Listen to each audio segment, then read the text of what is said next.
बातें यहाँ पर आपको ऐसी बताई जाएँगी कि लोग आपकी तरफ ऑटोमैटिकली अट्रैक्ट होंगे सिर्फ़ कुछ शब्दों के अंदर। तो आपने क्या करना है, इस वीडियो को बिल्कुल अंत तक सुनना है और एक-एक चीज़ को ध्यान से समझना है और साथ में करना क्या है, इम्प्लीमेंट भी करना है।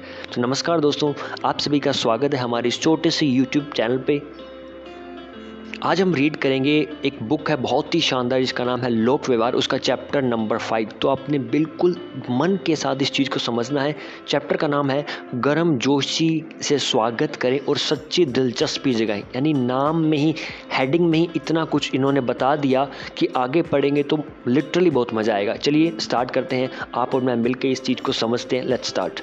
आप जो कार्य करने से डरते हैं उसे ज़रूर कीजिए और निरंतर करते रहिए। डर पर विजय प्राप्त करने का यह सबसे शानदार और तेज़ तरीका है जो आज तक खोजा गया है। एक बार न्यूयॉर्क टेलीफोन कंपनी ने एक बहुत ही मज़ेदार जनमत संग्रह किया। उन्होंने जानना चाहा कि लोग टेलीफोन पर होने वाली बातों में से किस शब्द का सबसे ज़्यादा उपयोग किया जाता है, और सर्वे से ज्ञात हुआ कि 500 चर्चाओं में मैं यानी कि जो शब्द है, शब्द का 3900 बार से अधिक उपयोग किया गया, जो कि बहुत ही ज़्यादा है। ठीक इसी तरह जब आप कोई सामूहिक फ़ोटो देखते हैं तो उसमें भी सबसे पहले अपनी ही तस्वीर खोजते हैं।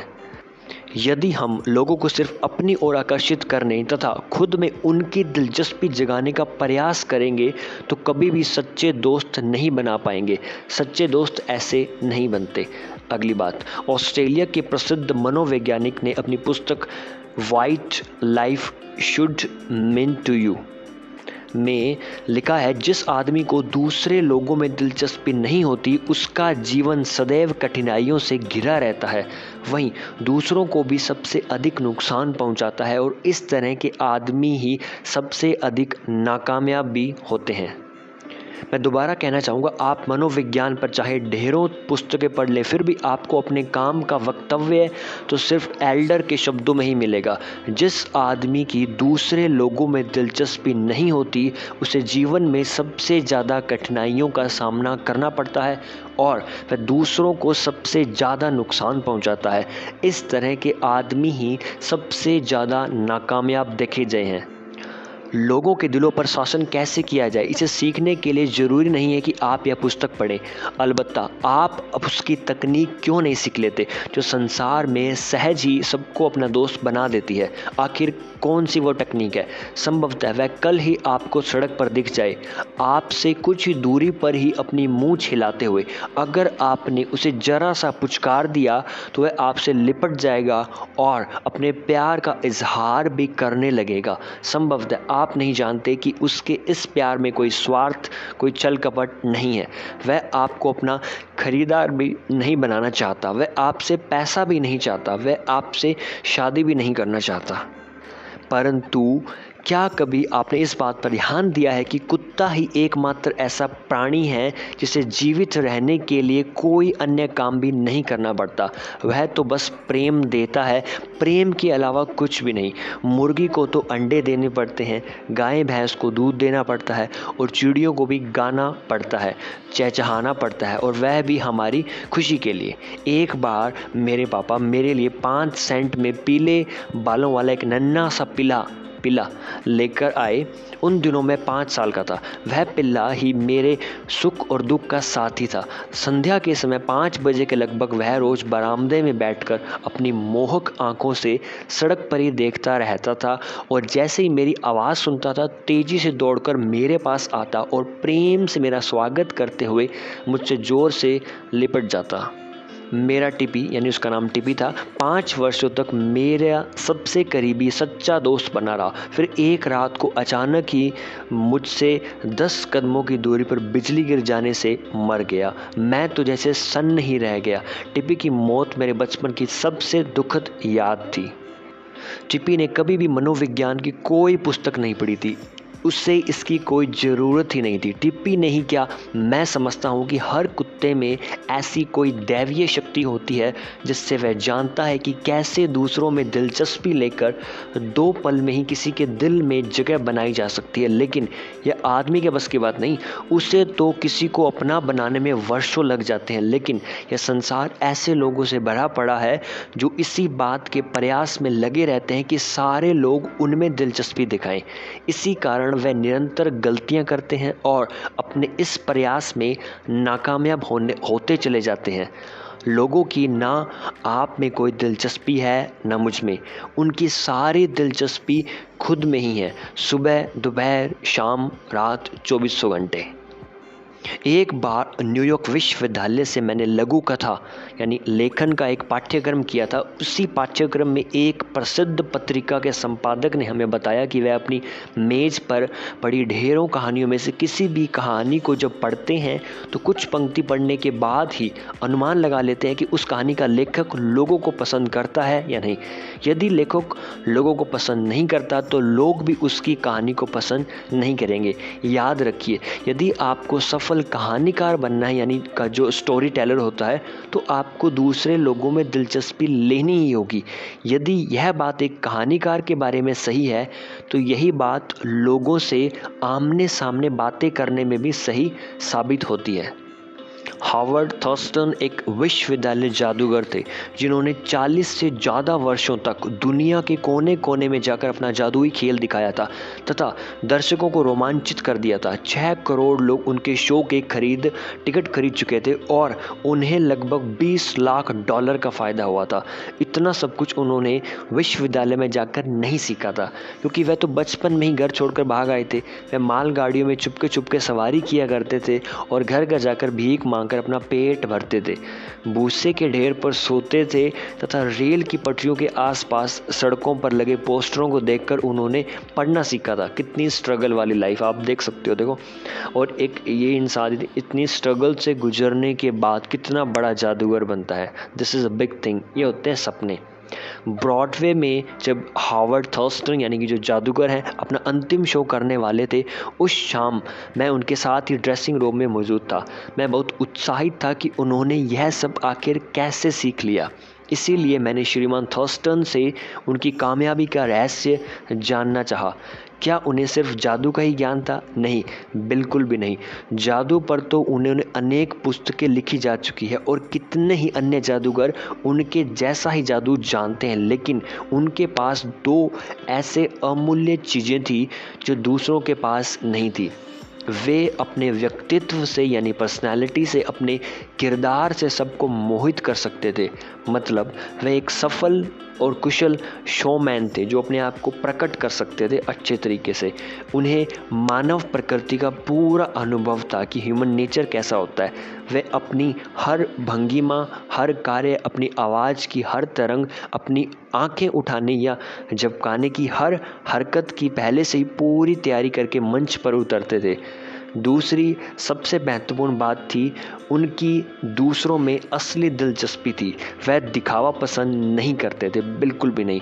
उन्होंने ही मुझे बताया कि कितने ही जादूगर दर्शकों को देखते हैं और खुद से कहते हैं, मेरे सामने कुछ बेवकूफ़ लोग विराजमान हैं जिनमें बिल्कुल भी बुद्धि नहीं है, मैं तो आसानी से इनको मूर्ख बना दूंगा।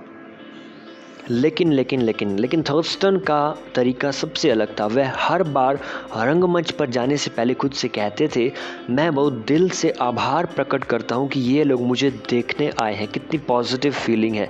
इन्हीं लोगों के कारण मैं अपनी आजीविका कमा पाता हूँ तथा अपना जीवन संतोष से गुजार पाता हूँ। मेरी पूरी कोशिश यही रहेगी कि मैं इन लोगों को निराश ना करूँ तथा इनके समक्ष अपना सर्वश्रेष्ठ प्रदर्शन कर पाऊँ। कितने पॉजिटिव हाई वाइब्रेशनल वर्ड्स इस बंदे ने बोले हैं। वे बार बार यह भी कहते थे, मैं अपने दर्शकों से असीम प्यार करता हूँ, यानी कि अनलिमिटेड। मैं उन्हें दिल से चाहता हूँ।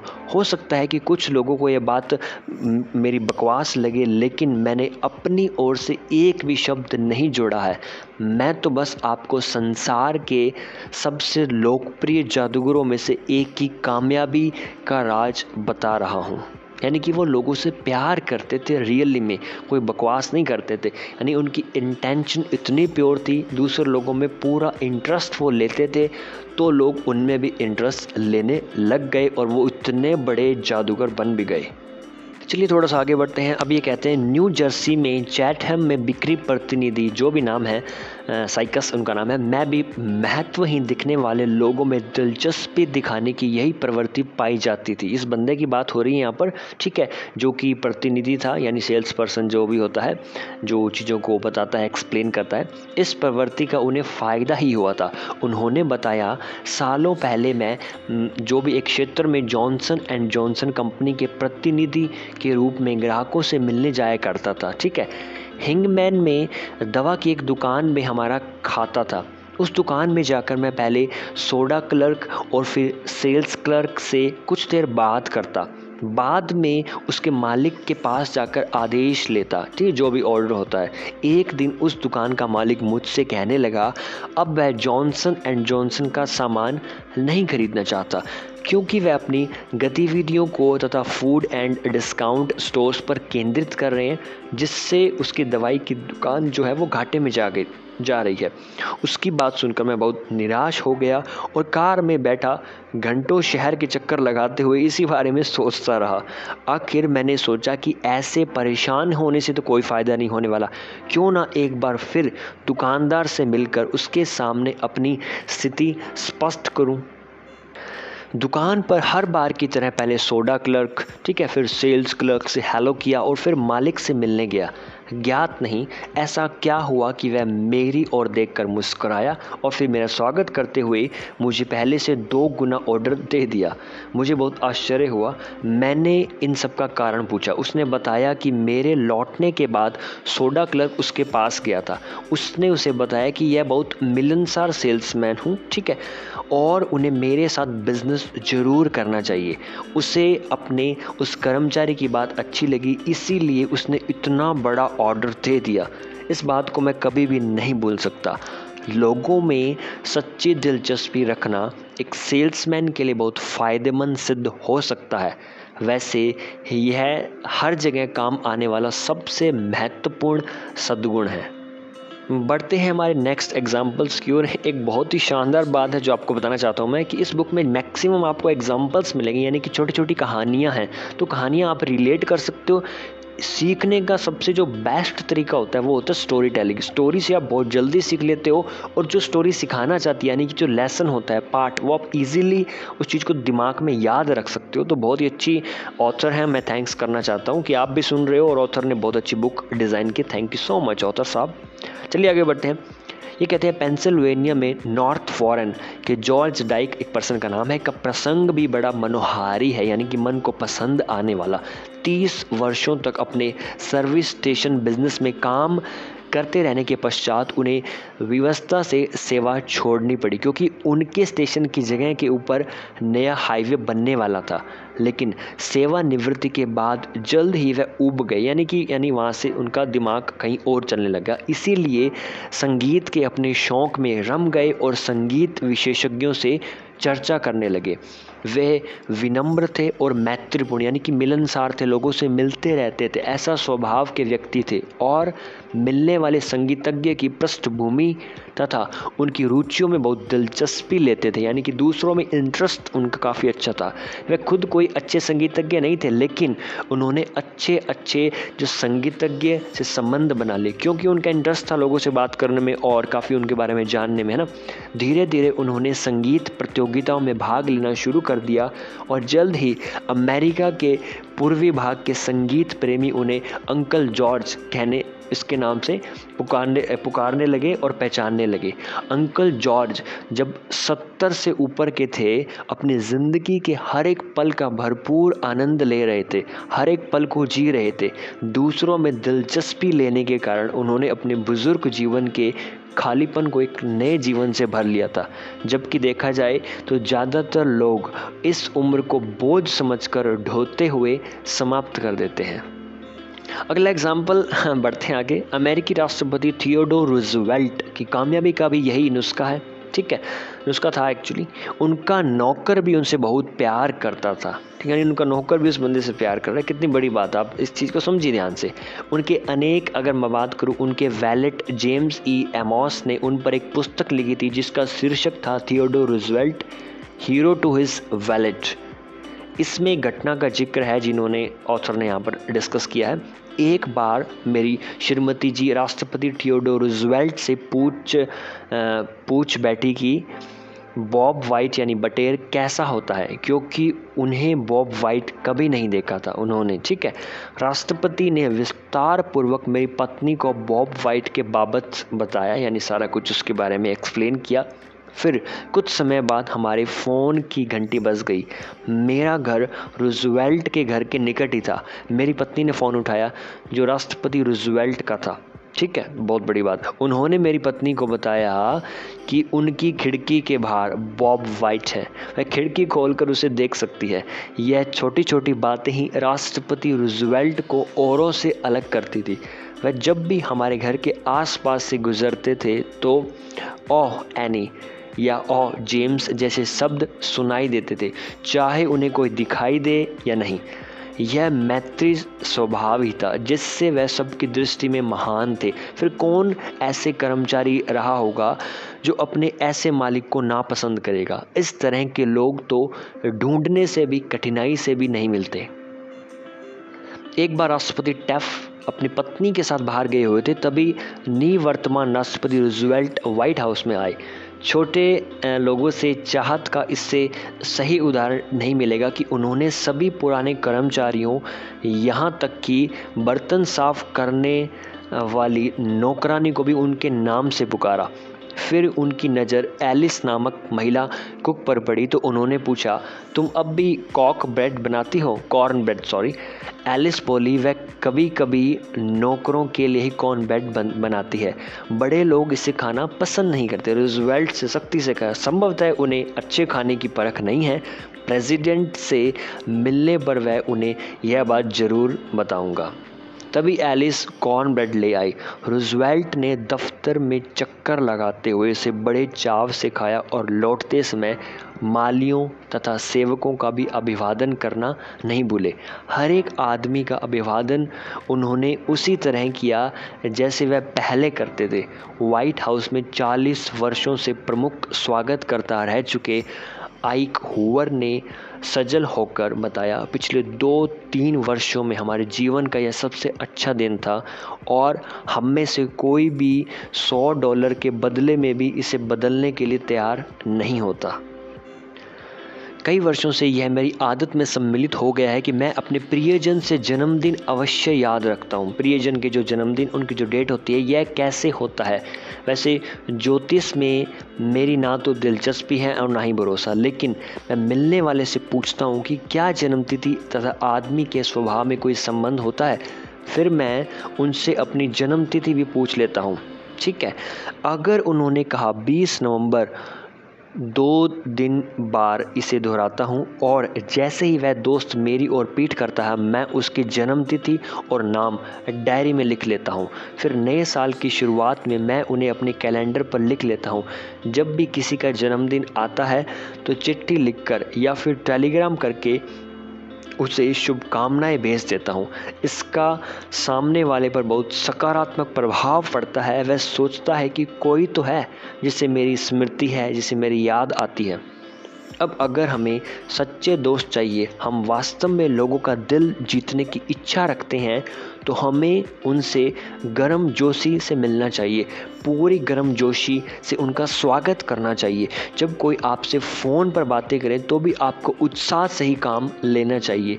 हेलो कहने का ढंग ऐसा होना चाहिए कि सुनने वाले को लगे आप उससे बात करके खुश हैं। अनेक बड़ी कंपनियां तो टेलीफोन ऑपरेटर्स को इस बात का प्रशिक्षण देती है जिससे वह मिलने वाले से पूरी गर्मजोशी से बात कर उन्हें प्रेरित कर सके। आज से आप भी इस बात का ख्याल रखें। सच्ची दिलचस्पी ना सिर्फ आपको सच्चा साथी देती है बल्कि कंपनी के स्थायी ग्राहक भी देती है। एक बार न्यूयॉर्क के national bank of north America के संस्करण में एक नामक महिला थी, जिसका नाम था मेल्डिन। ठीक है, महिला खरीदार का यह पत्र छपा। इस पत्र द्वारा मैं आपको यह बताना चाहती हूँ कि आपके सभी कर्मचारी बहुत विनम्र और मददगार हैं। उनका आचरण अनुकरणीय है।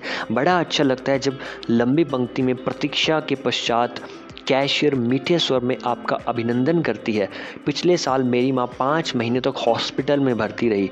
मुझे करीबन रोज़ ही पैसे निकलवाने टेलर काउंटर पर मेरी के पास जाना पड़ता था। वह हर बार मेरी माँ के स्वास्थ्य के बारे में ज़रूर पूछती थी। वह सचमुच मेरी माँ की तबीयत को लेकर चिंतित थी।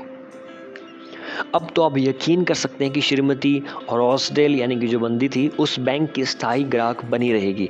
एक बार न्यूयॉर्क के एक बड़े बैंक ने चार्ल्स वॉल्टर्स, एक बंदा है, किसी कंपनी के बारे में खुफिया जानकारी जुटाने का कार्य दिया। ठीक है, वॉल्टर्स ने जानकारी जुटाई और इस निष्कर्ष पर पहुंचे कि अमुक आदमी ही सारे तथ्य इतने कम समय में दे सकता था। चार्ल्स वॉल्टर जब उस व्यक्ति से मिलने उसके कार्यालय पहुंचा तो एक महिला ने अपना सिर कैबिन के भीतर डालकर उस व्यक्ति को बताया कि उस दिन डाक में भी एक भी विदेशी टिकट नहीं आया था। उस व्यक्ति ने वॉल्टर्स को बताया कि विदेशी डाक टिकट वह अपने 12 वर्षीय बेटे के लिए एकत्रित कर रहे हैं। वॉल्टर्स ने अपनी समस्या बताई तो उस व्यक्ति ने यहाँ वहाँ के तर्कहीन जवाब देने शुरू कर दिए जो वॉल्टर्स की समस्या को सुलझाने में कतई सहायक नहीं थे। वह व्यक्ति बिल्कुल बात करने की स्थिति में नहीं था। कहा जाए तो वॉल्टर्स की यह मुलाकात व्यर्थ सिद्ध हुई। हमारे छात्रों को यह कहानी सुनाते हुए वॉल्टर्स बोले, मैं समझ नहीं पा रहा था कि कैसे इस स्थिति को संभालूं और कैसे बात की जाए। फिर एकाएक मुझे उस महिला की बात याद आई, पुत्र के लिए डाक टिकट। फिर मुझे यह भी याद आया कि हमारे बैंक का विदेशी विभाग विभिन्न डाक टिकटों को इकट्ठा करता था। हर देश से आने वाले पत्रों को डाक टिकट हमारे यहाँ मौजूद थे। अगले दिन मैं उस व्यक्ति से मिलने गया, साथ में डाक टिकट भी ले गया। मैंने संदेश भिजवाया। मुझे बहुत जल्दी से बुलवाकर उसने मेरा गर्मजोशी से स्वागत किया। उसके चेहरे पर मैत्री भाव था। डाक टिकट देखकर तो उसकी बाँछें जो है वो खिल गई और बोला, वाओ, यह टिकट मेरे बेटे जॉर्ज को बेहद अच्छे लगेंगे। उसने मुझे अपने बेटे की तस्वीर दिखाई। फिर हम देर तक टिकटों के बारे में ही बातें करते रहे। बाद में उसने मेरे बिना पूछे ही वह सारी जानकारी दे दी जो मैं चाहता था। मुझे लग रहा था मानो गुत्थी अपने आप ही सुलझ गई। चलिए एक और उदाहरण देखिए। फिलाडेल्फिया का ये उदाहरण है। फिलाडेल्फिया के रहने वाले CM नॉफले, इनका नाम है, एक बड़े डिपार्टमेंटल स्टोर को वर्षों से ईंधन बेचने का प्रयत्न कर रहे थे, लेकिन यह जो डिपार्टमेंटल स्टोर था वो ईंधन किसी बाहरी डीलर से मंगवाता था। ठीक है, यानी कि जो कंट्री से बाहर था या वहाँ उस जगह से थोड़ी दूर था, और फिर उसने नेफ्ले के दफ्तर के निकट ही इकट्ठा करता था। ठीक है, एक बार नेफ्ले ने हमारे यहाँ एक भाषण दिया जिसमें उन्होंने डिपार्टमेंटल स्टोर पर क्रोध जताते हुए उस देश के लिए शाप तक कह दिया, लेकिन इसके बाद भी उन्होंने नाफले से तेल नहीं खरीदा। मैंने उन्हें परामर्श दिया कि वह कोई दूसरा तरीका खोजें। हमने अपने पाठ्यक्रम के छात्रों के लिए एक पक्ष विपक्ष बहस प्रतियोगिता आयोजित की जिसका विषय था डिपार्टमेंटल स्टोर से देश को नुकसान ज़्यादा, फ़ायदा कम। मैंने नेफ्ले को परामर्श दिया कि वह डिपार्टमेंटल स्टोर के पक्ष में बोले। नेफ्ले इसके लिए तैयार हो गया। फिर वह उसी डिपार्टमेंटल स्टोर संगठन के मालिक के पास गए जिससे चिढ़ते थे। नेफ्ले बोले, मैं यहाँ ईंधन बेचने नहीं, आपसे मदद मांगने आया हूँ। फिर उसे पक्ष विपक्ष बहस प्रतियोगिता के बारे में बताते हुए बोले, मैं आपकी मदद चाहता हूँ। मैं इस डिपार्टमेंटल स्टोर के फ़ायदों के आंकड़े तथा पूरी जानकारी प्राप्त करना चाहता हूँ। मुझे यह प्रतियोगिता हर हाल में जीतनी है और यह काम मैं आपकी मदद से ही कर सकता हूँ। मैंने मालिक से 1 मिनट के समय की मांग की थी और उसी शर्त पर वह मुझसे मिलने को राजी भी हुआ था, लेकिन मेरी बात सुनने के बाद उसने मुझसे करीब 1.25 घंटे बात की, जो कि बहुत बड़ी बात है। उसने एक और एग्जीक्यूटिव को बुलवाया जिसने डिपार्टमेंटल स्टोर्स पर एक पुस्तक लिखी थी। वह मेरी बातों से इतना प्रभावित हुआ कि उसने नेशनल डिपार्टमेंटल चेन स्टोर संघ को फ़ोन करके इस विषय पर हुई प्रतियोगिता की रिपोर्ट भी मंगवा ली। उसे लगने लगा कि डिपार्टमेंटल स्टोर्स सच में ही लोगों का भला कर रहे हैं और इस बात का उसे गर्व है कि वह भी इस संगठन से जुड़ा होने के कारण बहुत से लोगों का भला कर रहा है।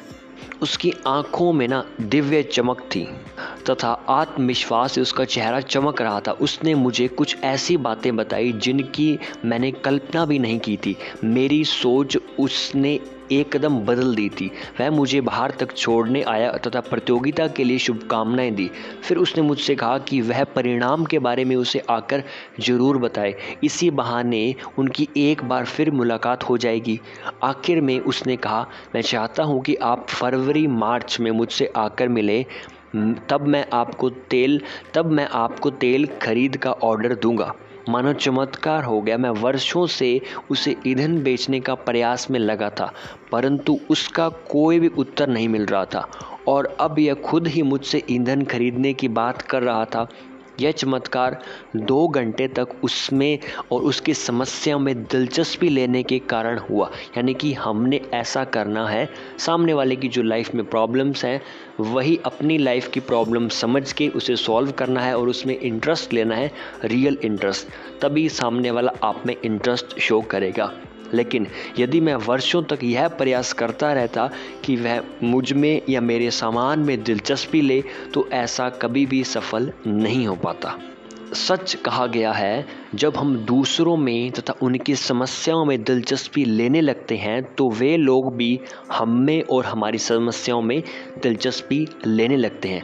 लेकिन मानवीय नियमों के हर एक नियम की तरह हमारी दिलचस्पी का प्रदर्शन सच तथा असलियत पर निर्भर होना चाहिए, ना कि झूठे प्रदर्शन पर। इसमें दिलचस्पी दिखाने वाले तथा जिसमें दिलचस्पी ली जा रही है, उन दोनों का ही भला होना चाहिए, यानी दोनों पार्टियों का फ़ायदा होना चाहिए। न्यूयॉर्क के आइलैंड में हमारा पाठ्यक्रम करने वाली मार्टिन गिन्सबर्ग ने बताया कि किस तरह एक नर्स द्वारा ली गई खास दिलचस्पी ने उनका जीवन प्रवाह बदल दिया। उन्होंने बताया, मेरी आयु 10 साल थी और उस दिन थैंक्स गिविंग डे आयोजित किया जा रहा था। मैं एक हॉस्पिटल में भर्ती था और दूसरे दिन मेरी एक बड़ी सर्जरी होने वाली थी। मुझे ज्ञात था कि आगे कई महीनों तक मुझे बेड पर पड़े दर्द झेलना पड़ेगा। मेरे पिता की मौत हो चुकी थी। मैं अपनी माँ के साथ एक छोटे से घर में रहता था और हम दोनों वेलफेयर पर जीवित थे, यानी कि जो भी उनको फंड्स मिलते हैं। उस दिन मेरी माँ भी मुझसे मिलने नहीं आ सकी किसी रीज़न। रात घिरते ही मुझे अकेलापन, चिंता, भय सताने लगे। मुझे ज्ञात था कि घर पर मेरी माँ मेरे ही बारे में चिंता कर रही होगी। उसने खाना भी नहीं खाया होगा और मुझसे मिलने भी नहीं आ सकी ड्यू टू सम रीज़न्स। मेरी आंखों में आंसू बहने लगे। आंसू छिपाने के लिए मैंने अपने सिर को तकिए के भीतर दबाकर ऊपर से चादर ओढ़ ली। मैं चुपचाप रोता रहा। शरीर में भी दर्द होने लगा था। लेकिन तभी एक युवा नर्स मेरे पास आई। मेरे रोने की आवाज़ उसने सुन ली थी। उसने मेरी चादर हटा दी और मेरे आंसू पोंछने लगी। उसने बताया कि वह बहुत अकेली थी। ठीक है, दिन भर काम करती थी लेकिन परिवार से दूर रहती थी। थोड़ी देर बाद वह हम दोनों का डिनर ले आई। उसने मुझसे बात करके मेरे भय को दूर करना चाहा। उसकी ड्यूटी शाम 4 बजे तक की थी, लेकिन वह रात 11 बजे तक रुकी रही, मेरे साथ बातें करती रही, गेम्स खेलती रही और तब तक रुकी रही जब तक कि मुझे नींद नहीं आने लगी। बाद में कितने ही थैंक्स गिविंग डे आए और आकर चले भी गए, लेकिन मुझे वह दिन सदैव याद रहता है। मुझे वर्षों बीत जाने के बाद भी आज वह दिन याद है जब मैं घोर निराशा, हताशा, कुंठा, भय और भी न जाने कितने निष्क्रिय विचारों के बीच घिरा हुआ था। तभी उस अपरिचित नर्स ने आकर अपने प्रेम तथा कोमलता से मेरे सभी निष्क्रिय पहलुओं पर सक्रिय सोच की हवा कर दी। अब यदि आप चाहते हैं कि दूसरे लोग आपको चाहें, आपकी तारीफ़ करें, यदि आप सच्चे दोस्त पाना चाहते हैं और आप अपनी मदद करने के साथ साथ दूसरों की भी मदद करना चाहते हैं, तो यह नियम को सदैव ही अपने दिमाग में रखें। आप 2 साल कोशिश करके भी जितने लोगों के दिलचस्पी अपने में कर पाएंगे, उससे ज़्यादा बिजनेस आप 2 महीने में दूसरे लोगों में दिलचस्पी लेकर गंवा देंगे। सो दोस्तों, ये था हमारा छोटा सा समरी बुक, जिसके अंदर हमने आपको बहुत सारी चीज़ें बताई कि लोगों में सच्ची का इंटरेस्ट आपने लेना है, तभी उसकी समस्याओं पर आपने थोड़ा सा जानना करना है, यानी रोशनी करनी है, जिससे कि उसकी समस्याएं सॉल्व की जा सके और वो बंदा आप में रियल में इंटरेस्ट ले सके। क्योंकि सबसे पहले आपने इंटरेस्ट लिया है तो सामने वाला भी आप में इंटरेस्ट लेने में इच्छुक होगा। तो आपने करना यूँ है कि इस वीडियो को लाइक करना है और मैक्सिमम लोगों तक पहुंचाना है, ताकि इस समाज में अवेयरनेस बढ़े कि कैसे हम पॉजिटिविटी क्रिएट कर सकते हैं।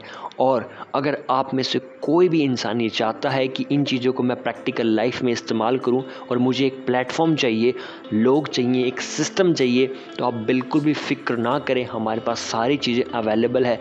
आपने जस्ट इतना करना है कि जस्ट डिस्क्रिप्शन में मेरा व्हाट्सएप लिंक है, जाएं और मुझसे DM करें एंड आगे की जो भी प्रोसेस होगी वो आपको मैं बताऊंगा, कैसे आप अपनी ज़िंदगी में आगे बढ़ सकते हैं एक बहुत ही अच्छे ग्रुप के साथ जुड़ के, जो पिछले 20 से 25 सालों से काम कर रहा है इंडिया के अंदर और दूसरे देशों के अंदर भी। तो धन्यवाद, जय हिंद, जय भारत। बिल्कुल भी देरी ना करें।